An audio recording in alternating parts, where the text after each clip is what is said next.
అందరికీ నమస్కారం. ఈరోజు మార్కాపూర్ రూరల్ పోలీస్ స్టేషన్ పరిధిలో crime number 6/26 under section 303 class 2 BNS Markapur rural police station నందు బైక్ అఫెన్స్లకు సంబంధించి ముగ్గురు ముద్దాయిలను అరెస్ట్ చేయడం జరిగింది. వాళ్ళలో సయ్యద్ మజీద్, దూదికుల మొహిద్దీన్ షా, పులింజిరెడ్డి. వీళ్ళు ముగ్గురు కూడా ఒకరి మీద మజీద్ మీద సుమారు 20 కేసులు, మొహిద్దీన్ షా మీద సుమారు ఒక 4 కేసులు, పులింజిరెడ్డి మీద సుమారు ఒక 14 కేసులు ఉన్నాయి.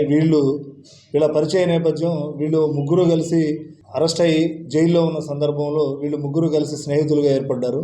వీళ్ళు బయటకు వచ్చిన తర్వాత చెడు అలవాట్లుగా బానిసైపోయి ఏ విధంగా డబ్బులు సంపాదించాలనే దురుద్దేశంతో వినుకొండ, గుంటూరు, అదేవిధంగా మన రాయవరం దగ్గర ఇట్లా సుమారు ఒక 4 బైకుల్ని థెఫ్ట్ చేయడం జరిగింది.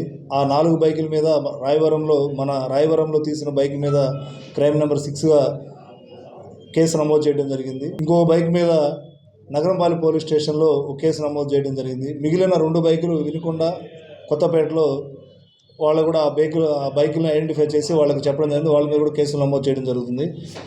ఎందుకంటే ముఖ్యంగా వీళ్ళు ముగ్గురు గతంలో కూడా నేరాలు చేశారు.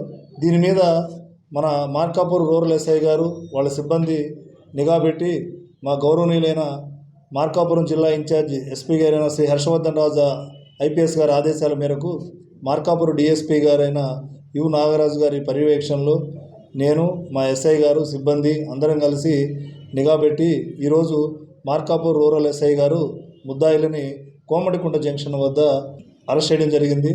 వీళ్ళ ముగ్గురిని రిమాండ్ నిమిత్తం జ్యుడిషియల్ కస్టడీకి ఇప్పుడు పంపించడం జరుగుతుంది.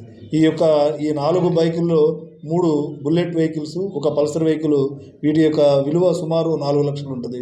కాబట్టి ముఖ్యంగా ప్రజలందరూ గమనించాలి, బైకుల్ని ఎక్కడ పడితే అక్కడ పెట్టకుండా పార్కింగ్ ప్లేసుల్లో పెట్టుకుని వీళ్ళు కొంతమంది ముద్దాయిలు ఈ తాళాలు లేకుండా కానీ, లేకుంటే నెంబర్ ప్లేట్లు లేకుండా కానీ బైకుల్ని ఇష్టం వచ్చినట్లు పార్క్ చేయడం వల్ల వాళ్ళు దొంగలించడానికి అవకాశం ఉంటుంది.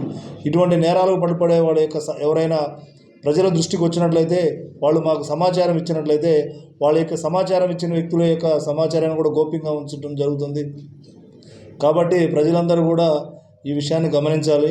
దీనిని పోలీసు వారికి సహకరించవలసిందిగా కోరుచున్నాము. అదేవిధంగా CC కెమెరాలు పట్టణంలో నిఘా పకడ్బందీగా ఉంది. కాబట్టి ఇటువంటి వ్యక్తులు ఎవరైనా ఉన్నట్లయితే మీరు మాకు సమాచారం ఇచ్చినట్లయితే అటువంటి వాళ్ళని నివారించడం జరుగుతుంది.